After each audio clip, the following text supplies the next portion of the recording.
Good morning, how are you? Hi, good. हमने present tense के चारों पार्ट्स पढ़ लिए हैं और पास्ट टेंस के भी 3 पार्ट्स हमने क्लियर कर लिए हैं। आज हम पास्ट टेंस का 4th पार्ट पढ़ने जा रहे हैं, that is past perfect continuous tense. इस टेंस को आप ध्यान से समझिए, बहुत इजी सेंटेंस है, कहीं कोई परेशानी नहीं है। अगर आपको कोई भी चीज़ को अच्छी तरह समझना है, जैसे कि प्रेजेंट के चारों पार्ट समझने हैं, पास्ट के पार्ट समझने हैं, तो आप वीडियो को बिगिनिंग से लेकर के एंडिंग तक जरूर देखिए। अनेक बार क्या होता है कि हम वीडियो को बिगिनिंग में देखते हैं और बाद में छोड़ देते हैं, उससे वो चीज़ है वो हमारे माइंड में अच्छी तरह से क्लियर नहीं होती। तो चलिए स्टार्ट करते हैं। पास्ट परफेक्ट कंटिन्यूअस टेंस, इसकी पहचान है कि वाक्य के अंत में रहा था, रही थी, रहे थे, हुआ था, हुई थी, हुए थे आदि आते हैं और समय आता है और समय के साथ में से शब्द दिया होता है। अगर ये तीनों चीजें आपको सेंटेंस में मिलती है, इससे ये क्लियर होता है कि आपका टेंस कौन सा है, past perfect continuous tense. Clear? हम इसका सीखते हैं अफर्मेटिव सेंटेंस। इसका पैटर्न क्या जान लेते हैं। इसका पैटर्न है कि सबसे पहले सब्जेक्ट लिखेंगे, उसके बाद में had been, then first form of main verb with ING, जिसको कि हम ग्रामर की लैंग्वेज में प्रेजेंट पार्टिसिपल भी कहते हैं। करेक्ट? देन ऑब्जेक्ट लिखेंगे, उसके बाद में लिखेंगे सिंस या फॉर और देयर आफ्टर टाइम। क्लियर? एक सेंटेंस देखते हैं। वह है 2 बजे से, वह 2 बजे से टीवी देख रहा था। ओके? वह 2 बजे से टीवी देख रहा था। लास्ट में है रहा था, जो कि हमारे इस पास्ट परफेक्ट टेंस की पहचान है। दूसरी बात समय दिया हुआ है 2 बजे। तीसरी बात से भी दिया हुआ है। हम कंफर्म हो चुके हैं इस टेंस को, ये जो हमारा सेंटेंस है, इसको बनाएंगे और कौन सा पैटर्न इस्तेमाल करेंगे, पास्ट परफेक्ट टेंस का। क्लियर? चलिए, सबसे पहले हम जो पहला वर्ड है उसकी इंग्लिश लिखेंगे, ही। करेक्ट? उसके बाद में हेल्पिंग वर्ब आएगी, हेड बी। हेल्पिंग वर्ब का कोई अर्थ नहीं होता। अंडरस्टैंड? इसकी पहचान रहा था, इसको हम हटाएंगे जैसा कि हम अब तक करते रहे हैं, ये हमारा पैटर्न है। अब हम पीछे से ट्रांसलेट करेंगे सेंटेंस को। देखने को कहते हैं वॉच, तो आईएनजी आ जाएगा, वॉचिंग। अगला वर्ड है टीवी, देन अगला वर्ड है से के लिए क्या आता है, सिंस या फॉर। से के लिए आता है सिंस या फॉर।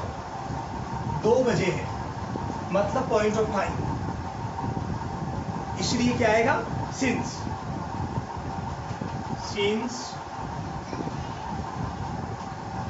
देन 2 बजे है तो क्या आ जाएगा, 2 o'clock। ये जो ओ लिखा है और ओ के बाद में जो कोमा लगाया है, इसको अनेक बार लोग ओ बोलते हैं, like 2 o'clock, 3 o'clock, 4 o'clock, but it's not correct. हमें बोलना चाहिए 2 o'clock, 3 o'clock, 4 o'clock, 5 o'clock, like this. तो हमारा सेंटेंस बन गया है। सबसे पहले शब्द की English, then helping verb had been, जिसका कोई अर्थ नहीं है। पहचान हटाई हमने, पहचान के बाद का जो वर्ड था उसकी इंग्लिश बनाई, वॉच। आईएनजी लगाया तो watching. Then next word TV, then से के लिए क्या लिखा, सिंस, और 2 बजे के लिए 2 o'clock। कोई कंफ्यूजन नहीं, बहुत क्लियर है। इसमें आप एक बात ध्यान रखेंगे कि सब्जेक्ट चाहे सिंगुलर है चाहे प्लूरल, दोनों के साथ क्या लगाते हैं हम?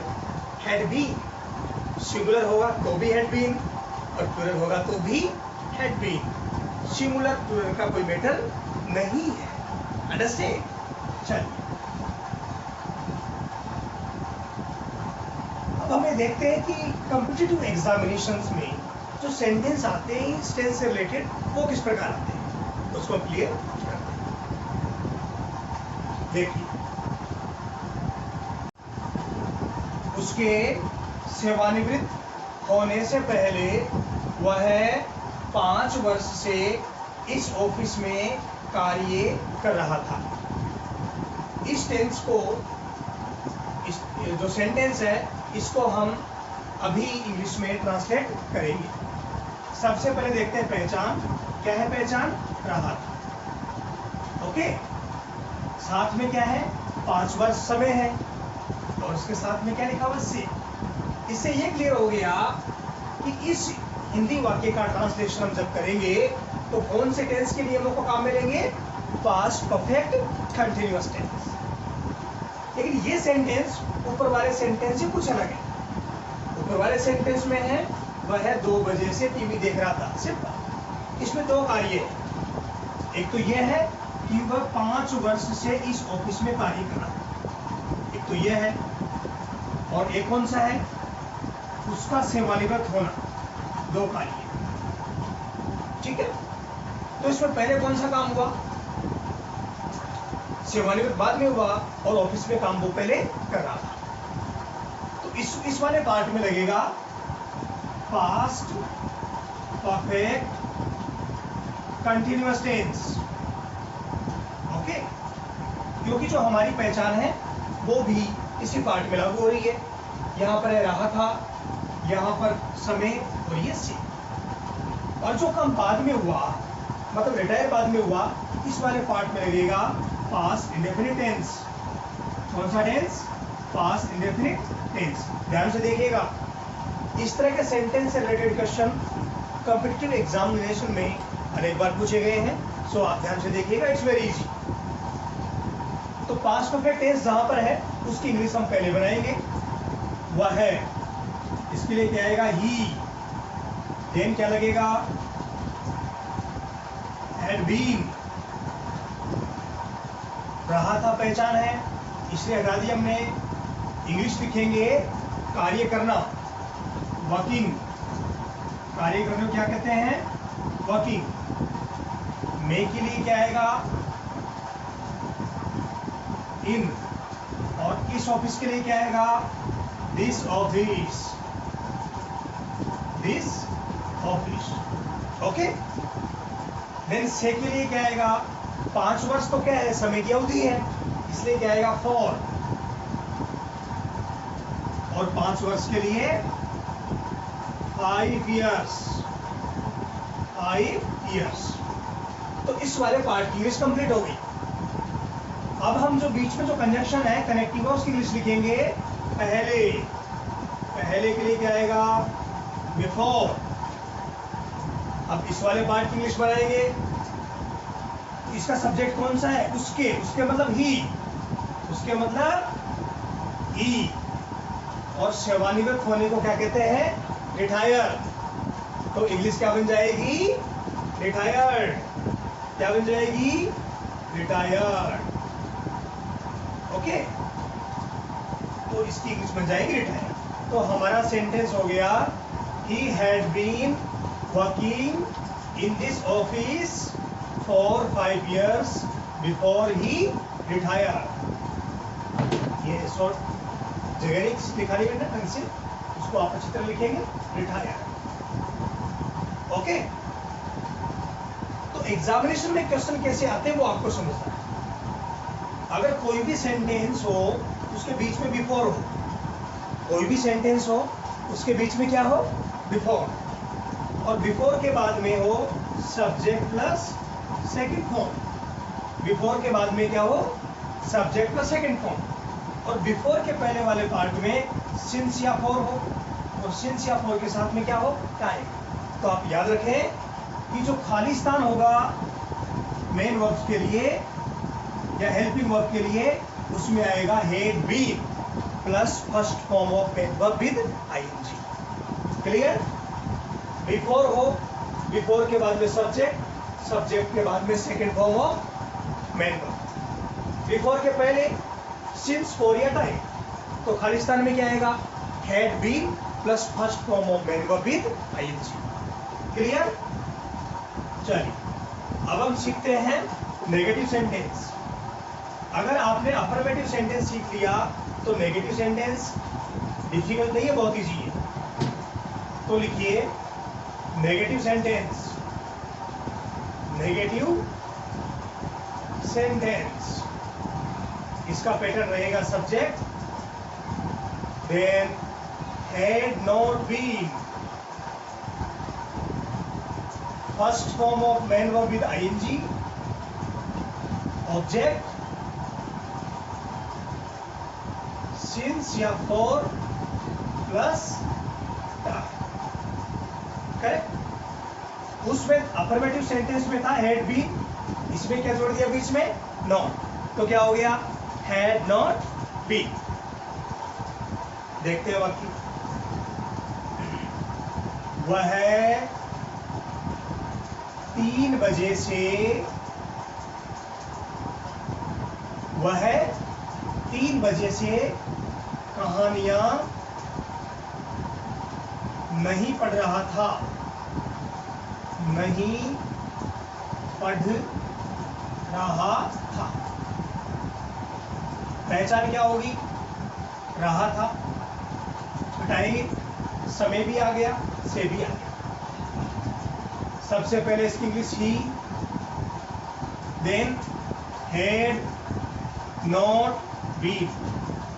नॉट किसके लिए आया, नहीं के लिए। अंडरस्टैंड? चलो अब हम पीछे से ट्रांसलेशन स्टार्ट करेंगे। पढ़ने को कहते हैं रीड, आईएनजी लगाएंगे तो रीडिंग। नहीं की इंग्लिश हमारे पास ऑलरेडी आ चुकी है, इसलिए अगले वर्ड की तरफ बढ़ेंगे। कहानियां, स्टोरीज। से के लिए आता है सिंस या फॉर। हमारे पास जो टाइम है 3 बजे, ये पॉइंट ऑफ टाइम है, निश्चित समय है, इसलिए क्या आएगा, सिंस, देन 3 o'clock। सिंस और फॉर के बारे में अगर आपको अधिक जानकारी प्राप्त करनी है तो मेरा जो पुराना वीडियो है प्रेजेंट परफेक्ट कंटिन्यूअस टेंस, उसको देखें। उसमें मैंने अच्छी तरह से बताया है कि सिंस का यूज कब करें और फॉर का यूज कब करें। उसको जरूर देखिएगा प्लीज। उसको देखने के बाद आपको कोई डाउट नहीं रहेगा कि कहां पर सिंस का यूज करें और कहां पर फॉर का। तो क्लियर हो गया, he had not been reading stories since 3 o'clock। वह 3 बजे से कहानियां नहीं पढ़ रहा था। ओके, अब आगे बढ़ते हैं और हम सीखते हैं इंटरोगेटिव सेंटेंस। कौन सा सेंटेंस, इंटरोगेटिव सेंटेंस। और उसका भी कौन सा सीखेंगे बताइए, yes, yes no type interrogative sentence.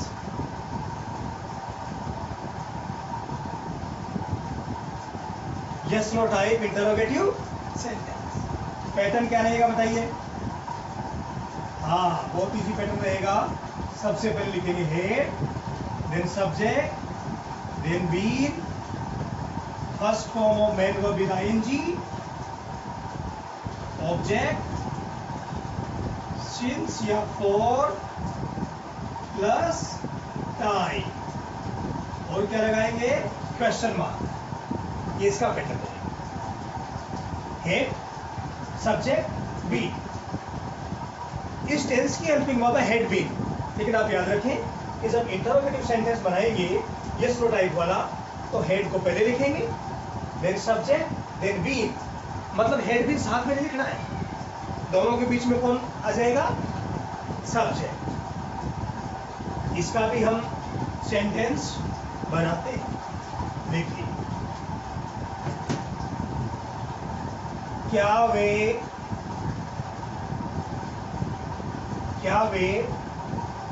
2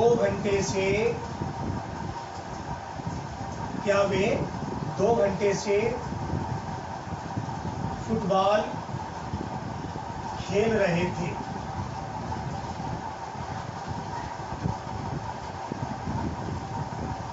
सबसे पहले क्या लिखेंगे? हैड। व्हाट नहीं लिखेंगे। ऑलवेज रिमेंबर कीजिए इस बात को, ऑलवेज याद रखिए कि व्हाट जब आएगा, जब क्या बिगिनिंग में नहीं आके सेंटेंस के बीच में कहीं आएगा। अगर क्या शुरू में आता है तो क्या का सेंस देने के लिए हम व्हाट नहीं लगा करके उस टेंस की जो हेल्पिंग वर्ब है कंसर्न, उसका हम यूज करते हैं। तो हेड आ गया, उसके बाद क्या लगेगा? Subject, we, they. उसके बाद been, then first form of main verb with ING. रहे थे हटा देंगे, पहचान है। खेलने को क्या कहेंगे? प्लेइंग। Next word football.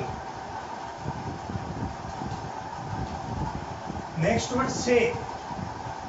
कितने घंटे से? 2 घंटे से। तो 2 घंटे क्या है? समय की अवधि, इसलिए क्या आएगा? 4। 2 घंटे के लिए क्या आएगा?